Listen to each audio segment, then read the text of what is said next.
Hey everybody, finally back with another video, and today we are going to, by popular demand, be talking about I-bonds. We're going to be talking about I-bonds because I've been getting a lot of questions. Some people have asked me to do some stuff on them.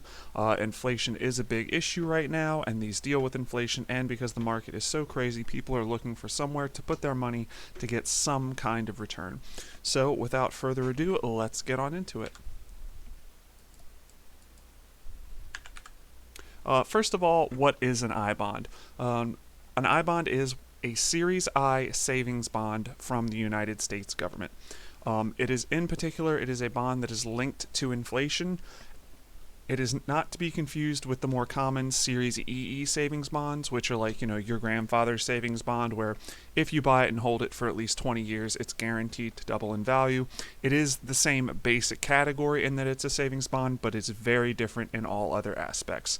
They've also only existed for about 25 years, so finding historical data on them will only get you back that far if you're looking for it. I-bonds pay a rate of interest that is known as a composite rate, which is very different from all other bonds. The composite rate is made up of a base rate, which never changes, and it is put in at the time of issue.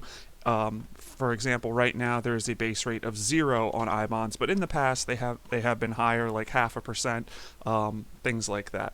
And it also has an inflation-linked rate, which is recalculated every 6 months according to U.S. inflation. So this is when the CPI comes out. It's essentially what they do is they take the 6 months and compare it to the last 6 months and see what the inflation change is there, and that's what your inflation-linked rate is. For example, if an I-bond has a base rate of 0.5% and an inflation rate of 3.5%, then it has an annualized composite rate of 4%. However, that rate changes every 6 months, so that annualization gets a little murky. You have to do a lot more math. Just be ready for that. The inflation rate is recalculated every 6 months, that is May and November. The bond will accrue interest at that rate for 6 months after its issue date, at which the interest is paid to the bond and is added to the principal. This means that that interest is compounding on a semi-annual basis. And the newest inflation rate is the bond's inflation rate for the next 6 months. That'll continue until the bond is cashed or reaches 30 years after issue, when it automatically gets cashed. In simple terms, if you buy an I-bond in May or November, you'll get that rate for 6 months from May and November. But this also counts if you buy it in any other month. So for example, if the rate's issued in May, but you don't buy until June, you'll still get that 6 months from June until 6 months from that June. It doesn't cut it to 4 months there. So just keep that in mind. You're always going to get 6 months of that interest regardless of when you buy it. For example, if you had bought in the last week of April, you're still going to get the old rate for 6 months. You don't automatically switch to the new rate until 6 months has passed. While the base rate for the issue of I-bonds never changes, the inflation rate will fluctuate up and down according to U.S. inflation. For example, the current I-bonds that are being issued between May and the end of October, they have a base rate of 0%, while the inflation rate is 9.62% annualized. This actually means that it's paying 4.81% for a 6 month period, but this will change on November 1st. So if you are interested in I-bonds, how do you purchase them? They can only be done in one way, and that is by setting up an account on Treasury Direct and then funding said account. I-bonds can only be purchased electronically in normal circumstances, and you must buy at least $25 worth, but after $25 you can buy any amount in penny increments. That means you could buy $25.02, $100.18, so on and so forth. And the annual purchase limit is $10,000 per person. So you can't just dump in your life savings to this. You can't put $100,000 in there to get 10% annualized. You are limited to $10,000 each year. However, you can get a little bit more in that you can use your federal tax return to purchase paper I-bonds in specific increments up to $500 per year. They have things like it has to be 100 or 500 or 1,000, etc., etc. So in all, by doing a couple ways, you can get $15,000 per year per person, combined with electronic and paper. So if you do have I bonds and you want to actually collect your money, what do you do with them?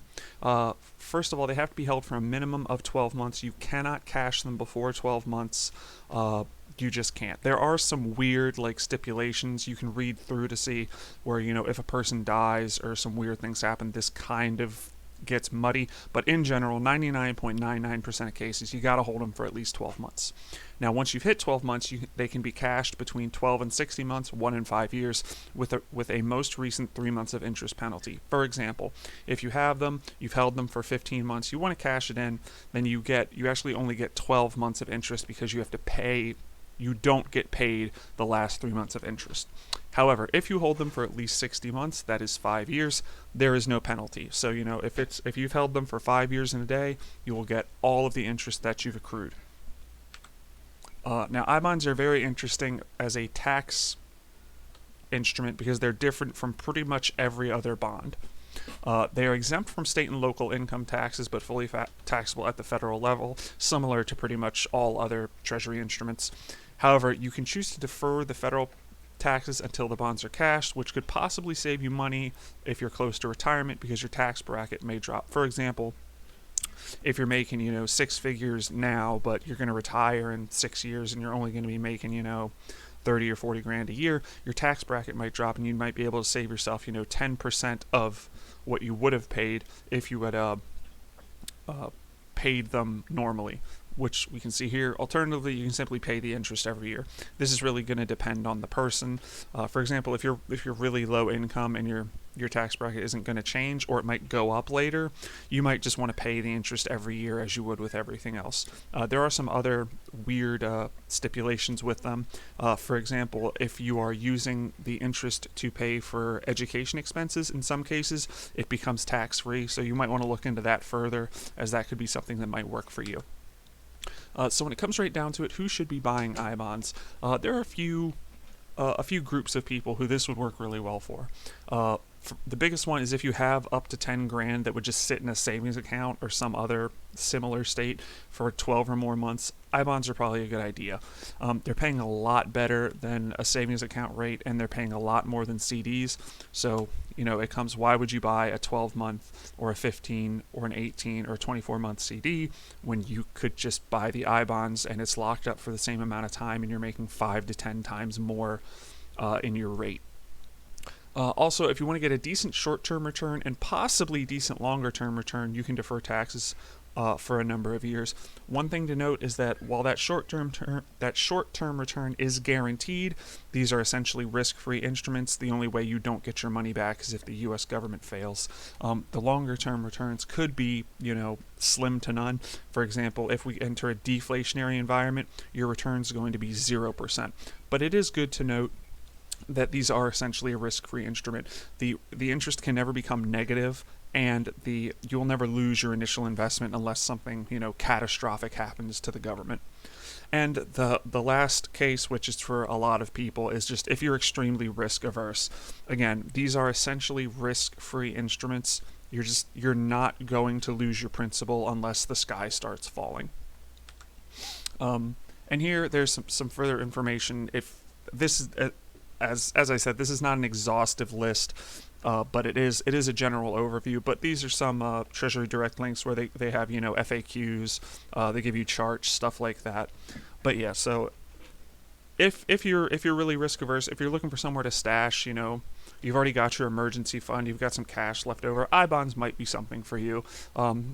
As usual, I try to keep things pretty transparent. I have been buying some I-bonds. I'll probably hit that 10K limit this year. I've been telling people in, IRL that they should probably look into it as well. So, if this is something you're interested in, definitely check out those links. Definitely, do a Google or DuckDuckGo or whatever search. Look for some more. Figure out your math. Figure out your tax situation, stuff like that. But in this environment where, all other returns are pretty much negative. Stocks are almost worthless at this point. Corporate debt and normal government debt it's getting better, but it's really, really hard to find decent returns. This might be something for you because 5% over almost 5% over 6 months. You really can't do much better than that. So as always, thanks for watching, and I will see you next time.